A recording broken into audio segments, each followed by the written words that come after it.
Hello dear aspirants, welcome on the channel Regulatory Bodies NSO. This is Neelam Gehlot, your reasoning mentor. और जैसा कि आप thumbnail पे देख रहे हैं, हम लोग बात करने जा रहे हैं उन कुछ की पॉइंट्स की, उन इम्पॉर्टेंट पॉइंट्स की जो आपको पता होनी चाहिए इस फॉर्म को फिल करने से पहले। तो चलिए शुरू करते हैं इस डिस्कशन को। And before we start, I request you all कि अगर आपने चैनल को सब्सक्राइब नहीं किया है तो do subscribe the channel, because ऐसे बहुत सारे इंपॉर्टेंट सेशंस, इंपॉर्टेंट अपडेट्स और आपके करियर से रिलेटेड जानकारी हम लेकर आते रहते हैं। Now let's get started. यहाँ पे कुछ की पॉइंट्स ऐसे जो हमें एग्जाम इस फॉर्म को फिल करने से पहले पता होने चाहिए। आप सभी लोगों को पता है यूनियन बैंक एसओ का नोटिफिकेशन अभी हाल फिलहाल में 2-4 दिन पहले आपका आया है, और इस फॉर्म से रिलेटेड जो एक जनरल आइडिया है वो अब तक पहुंच चुका है इस चैनल के माध्यम से भी। यहाँ पे कुछ चीजें जो मैं बेसिकली वापस से आप लोगों के सामने रखना चाहती हूँ, जैसा कि इस बैंक को इस एग्जाम को कंडक्ट करने के लिए जो अथॉरिटी है, जैसे कि हम आईबीपीएस का एग्जामिनेशन देते हैं, आईबीपीएस में बहुत सारे बैंक्स में आप रिक्रूट हो पाते हैं, लेकिन इस यूनियन बैंक का जो रिक्रूटमेंट बॉडी है वो यूनियन बैंक खुद है, यानी कि यूनियन बैंक अपना एग्जामिनेशन खुद ही ये रिक्रूटमेंट ड्राइव वो लेकर आया है। साथ में जो रिक्रूटमेंट टाइप है, यानी कि आप इस एग्जाम को अगर क्लियर करते हैं तो आप क्या बन पाएंगे, आप बन पाएंगे स्पेशलिस्ट ऑफिसर। और ये स्पेशलिस्ट ऑफिसर के अंदर 2 पोस्ट हैं, एक क्रेडिट की है और एक आईटी की है। वैकेंसी आपकी 500 है, और ये 500 में से 250 इक्वल डिवीजन है वैकेंसी का। 250 वैकेंसी है आपके आईटी ऑफिसर, आईटी एसओ में, और 250 वैकेंसी है आपकी असिस्टेंट मैनेजर, जो कि आप क्रेडिट में बन पाएंगे, राइट। तो आईटी और क्रेडिट दोनों की बराबर वैकेंसी है। एज लिमिट, ये मैं हालांकि इससे रिलेटेड मैं ऑलरेडी आपके सामने एक सेशन ला चुकी हूँ। एज लिमिट जो है वो है आपकी 22 से 30 साल। अगर आप एक अनरिजर्व कैटेगरी से, जनरल कैटेगरी से आप बिलोंग करते हैं तो 22 से 30 साल मैक्सिमम आपकी एज हो सकती है, और आप तब ये फॉर्म फिल कर सकते हैं। बाकी अन्य हमारी जो कैटेगरीज है, SC, ST, PWD and OBC, इन सबको प्रॉपर रिलैक्सेशन है, जैसा कि अन्य आपकी बाकी जो गवर्नमेंट जॉब होती है उनमें होता है। जैसे कि एससी एसटी का रिलैक्सेशन 5 साल का है, ओबीसी का 3 साल का, और person with bench mark disability PWBD candidate का 10 साल का है। नाउ आपका एग्जाम जो है वो ऑनलाइन होगा। फॉर्म जो आपने एप्लीकेशन फॉर्म फिल करना है वो भी आपने ऑनलाइन फिल करना है। सिलेक्शन प्रोसेस यहाँ पे दिया गया, ऑनलाइन टेस्ट है, ग्रुप डिस्कशन है एंड पर्सनल इंटरव्यू है। This is the official website जहां पे जाके आप अपने इस फॉर्म को फिल कर सकते हैं। आप चाहें तो इसका स्क्रीनशॉट ले लीजिए और इस फॉर्म को आप फिल करने में हेल्प आपकी हो जाएगी। बहुत इंपॉर्टेंट जानकारी जो आपसे बिल्कुल मिस आउट नहीं होनी चाहिए, that is the form filling date. तो लास्ट डेट आपके फॉर्म को फिल करने की है 20th ऑफ मई, रात को 12 बजे से पहले 20th ऑफ मई को आप अपना फॉर्म फिल कर सकते हैं। मूविंग ऑन, अगली जानकारी आप लोगों के सामने है ये देखो। अब शुरू करते हैं डिस्कशन करना। तो आपको पता है कि ये जो फॉर्म आपके सामने आया है, जिसमें आपकी पोस्ट जो डेजिग्नेशन होगा वो होगा आपका असिस्टेंट मैनेजर। अब असिस्टेंट मैनेजर में आप अप्लाई कर सकते हैं क्रेडिट के लिए, और असिस्टेंट मैनेजर में आप अप्लाई कर सकते हैं आईटी के लिए। वो डिपेंड करेगा कि आपने अपनी ग्रेजुएशन, पोस्ट ग्रेजुएशन डिग्री क्या कर रखी है, किस चीज़ के लिए आप एलिजिबल हैं। इससे रिलेटेड सेशन में आपको सामने ऑलरेडी ला चुकी हूँ, एलिजिबिलिटी क्राइटेरिया से रिलेटेड। तो आई एम श्योर आप लोगों को अपनी एलिजिबिलिटी क्लियर है कि आप किस जॉब के लिए एलिजिबल होंगे। नाउ ये यहाँ जो ग्रेड स्केल है वो है आपका जूनियर मैनेजमेंट ग्रेड स्केल 1। तो स्केल 1 पे आपकी नियुक्ति होगी, आपका सिलेक्शन होगा। Basic pay scale will range from 48,480 to 85,920। यहाँ पे नंबर ऑफ वैकेंसी बराबर है, 250 क्रेडिट के लिए और 285 आईटी के लिए है। और सेम आपका जो है ये सैलरी पैकेज भी आपका सेम है, बेसिक पे आपका सेम है दोनों ही पोस्ट के लिए। अब इसमें जो पहला पॉइंट जो आप लोगों को पता होना चाहिए वो ये कि बेसिक पे के अलावा, in addition to your basic pay, जैसा कि आप यहां देख रहे हैं, in addition to the basic pay आपको स्पेशल अलाउंसेस दिए जाएंगे। स्पेशल अलाउंसेस आपको मिलेंगे, डीएनएस अलाउंसेस आपको मिलेंगे, and other allowances will be payable as per the prevailing rules and regulations in the bank. तो आपकी जो बेसिक पे है उसके अलावा आपको डीएनएस अलाउंस, स्पेशल अलाउंस और साथ ही साथ और जो अलाउंसेस दिए जाते हैं as per the regulation, as per the rules in the bank, तो वो सब आपको मिलेगा।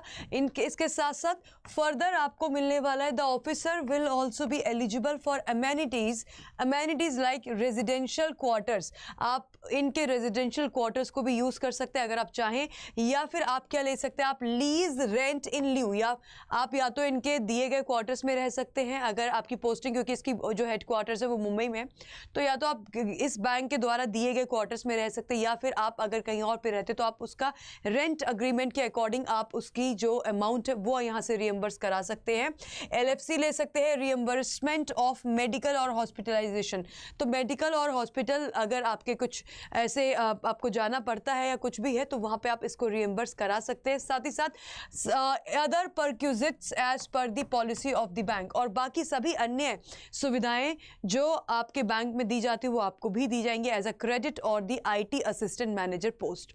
आई होप ये क्लियर है। तो ये एक बड़ी चीज़ जो आप लोगों को कहीं ना कहीं मोटिवेट करती है अपनी लाइफस्टाइल, अपने स्टैंडर्ड ऑफ लिविंग को और बेटर करने के लिए, है ना, क्योंकि ये सारी चीज़ें लुक्रेटिव हैं, कहीं ना कहीं हमें अट्रैक्ट करती हैं कि हाँ एक कुछ चीज़ें हमारी इस जॉब के साथ बहुत सारी चीज़ें जो है वो हमारी हैंडल हो जाएंगी बहुत आसानी से।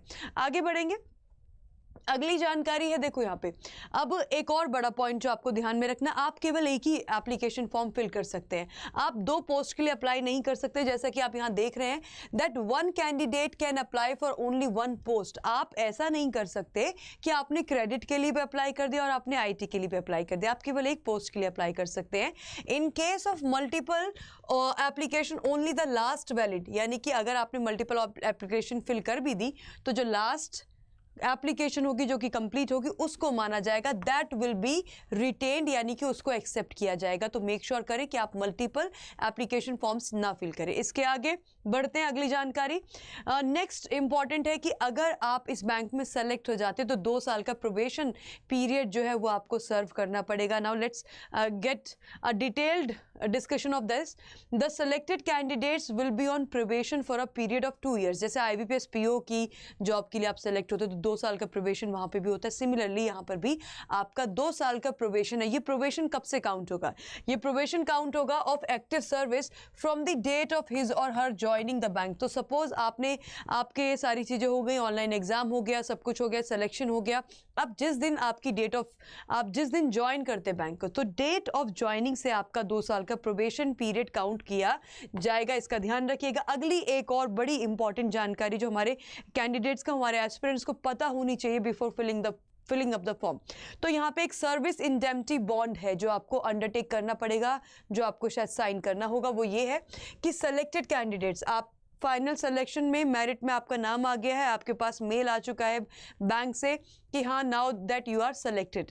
नाउ अब आप सेलेक्ट हो चुके हैं, आपने सारे लेवल्स क्रॉस कर लिए हैं and you are qualified to join the bank. अब आपको, अगर आप इस बैंक को ज्वाइन करना चाहते हैं तो देयर इज अ कंडीशन ये है कि selected candidates will be required to execute a service indemnity bond undertaking to serve the bank for a minimum period of 3 years। तो आपको एक अंडरटेकिंग लेनी होगी जिसमें ये आप बताएंगे, क्लियर करेंगे कि हाँ आप इस बैंक को 3 साल के लिए सर्व करेंगे।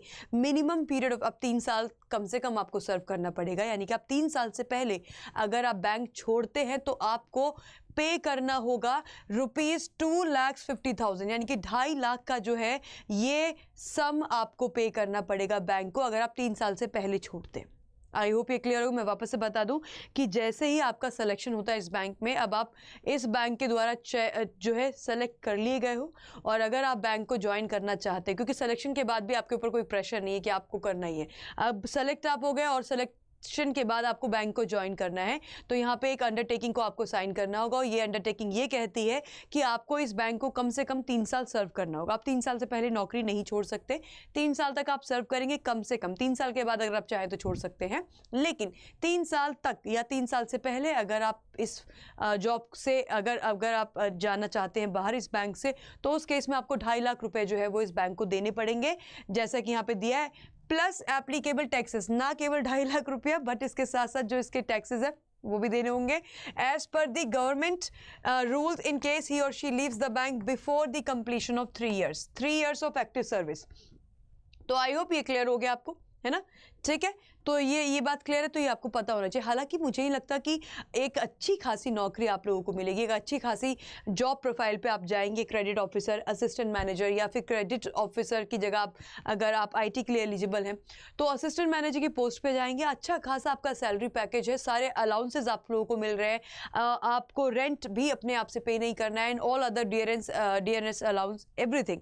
तो जब ये सारी चीज़ें मिल रही तो why would anyone would want, अगर आपकी कोई इमरजेंसी है लाइफ में तो अलग बात है, बट अगर उसके अलावा I think there will be no reason कि हम बैंक को छोड़ना चाहेंगे। रेस्ट सबकी अपनी अपनी जो है अपनी अपनी लाइफ के जो है पार्ट्स एंड चीज़ें होती हैं हमारी लाइफ में, तो वो डिपेंडेंट होगा हर एक इंडिविजुअल पे। बट हाँ, मुझे नहीं लगता कि ये कोई बहुत बड़ी बात नहीं होनी चाहिए कि हम 3 साल के लिए बंद गए। किसी भी नौकरी में अगर आप जाते हैं तो आप चाहते हैं कि आप एक लंबा सर्व करें, आप एक बेटर पोजीशन पे वहाँ पोजीशन लेकर ही वहाँ से निकले, है ना, अपनी जो पोजीशन है उसको और बेटर आप कर सके उस पर्टिकुलर ऑर्गेनाइजेशन में। तो ये आपको पता होना चाहिए so that you are clear with everything. But otherwise ये कोई ऐसी बहुत बड़ी चीज़ नहीं है। जनरली 2 साल का बॉन्ड पीरियड हर बैंक अपने साथ रखती ही है।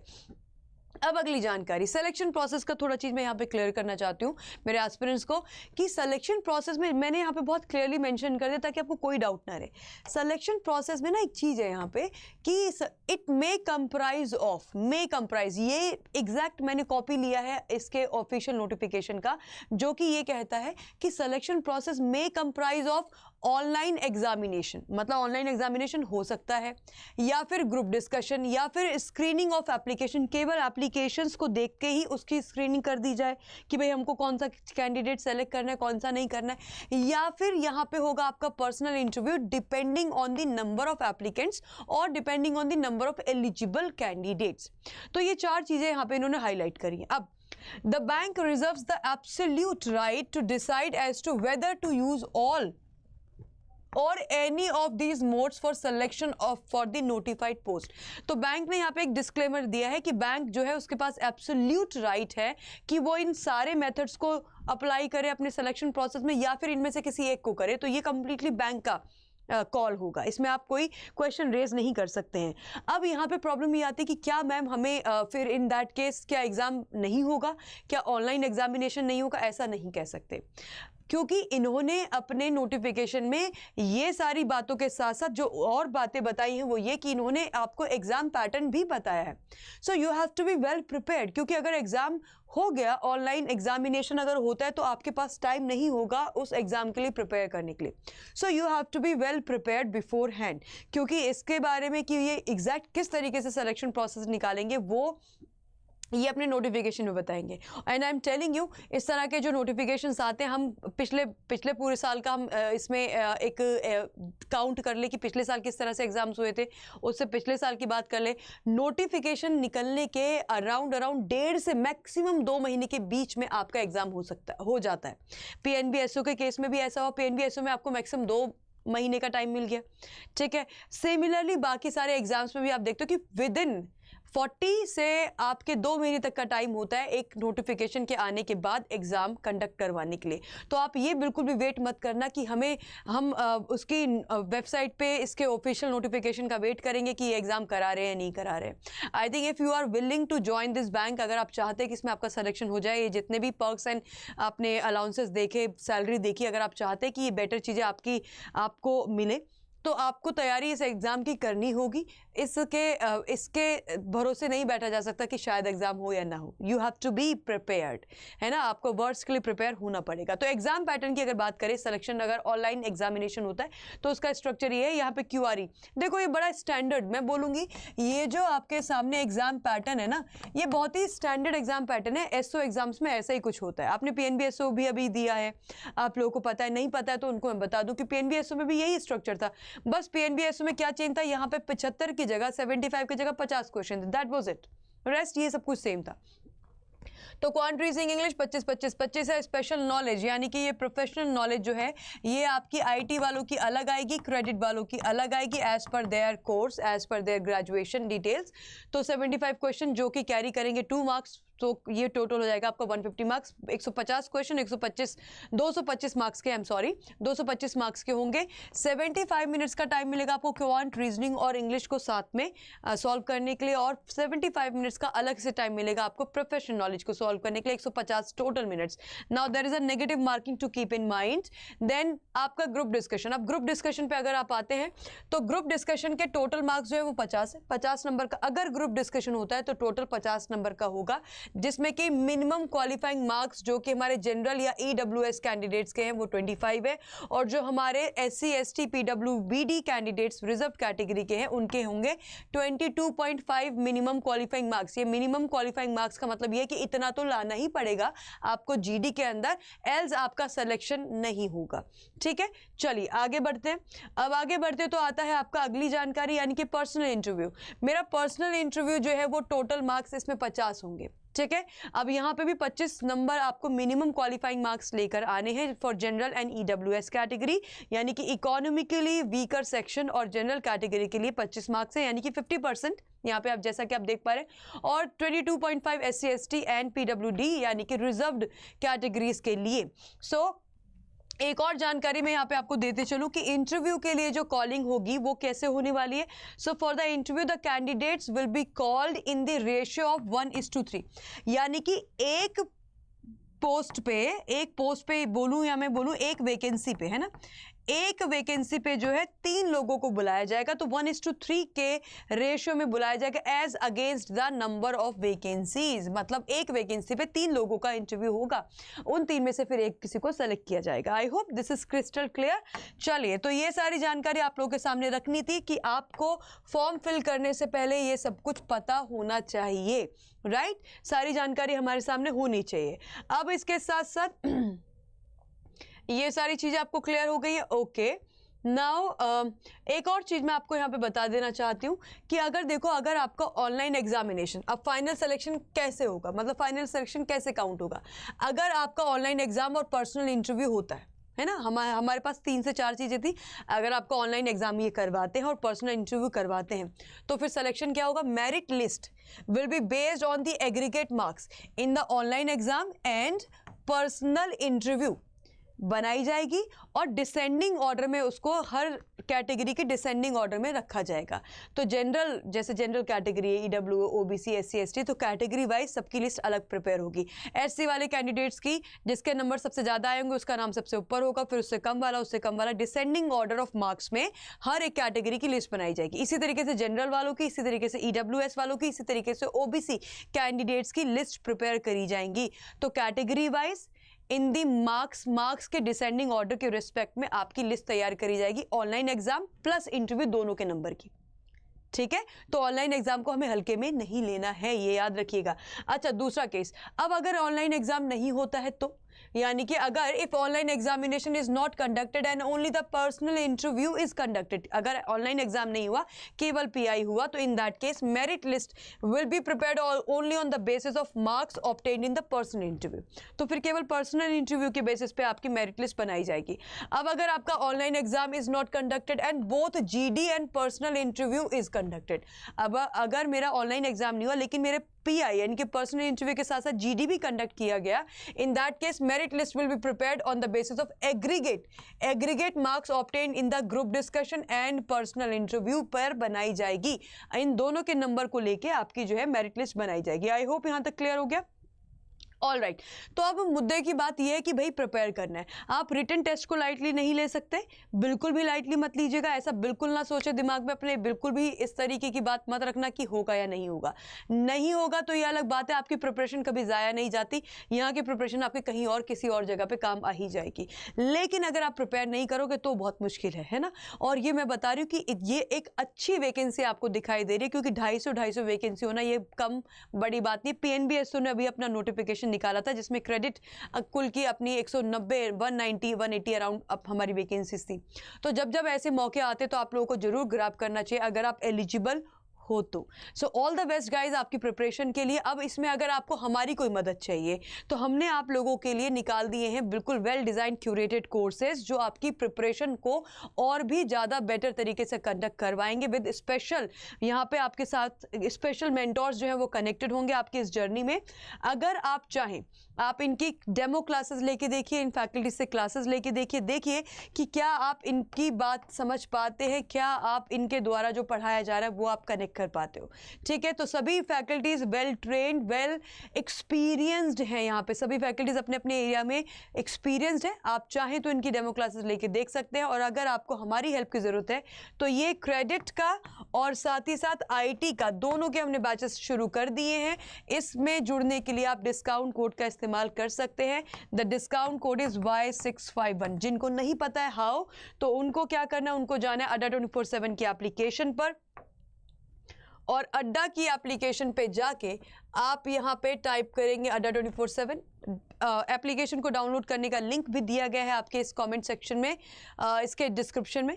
जैसे आप एप्लीकेशन को ऑन करेंगे कुछ ऐसा इंटरफेस आएगा, और इस इंटरफेस में आपको यहाँ रेगुलेटरी बॉडीज़ में जाना है। ये है आपका यूनियन बैंक ऑफ एसओ।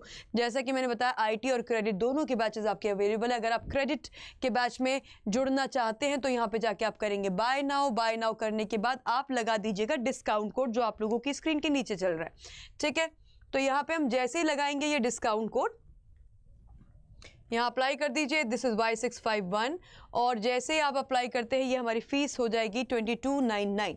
तो आप इस फीस के साथ अपने इस कोर्स में एनरोल कर सकते हैं गाइस। ठीक है, अच्छा इसके अलावा अगर आपको कोई भी डाउट है, कोई भी डाउट हो सकता है, अभी भी आपको कोई डाउट रह गया हो, वैसे तो आई एम ट्राइंग कि मैं आपके ऑफिशियल नोटिफिकेशन की हर एक डिटेल आप तक बहुत अच्छे आसानी से क्लियर कर दूं, आप तक पहुंचा दूं।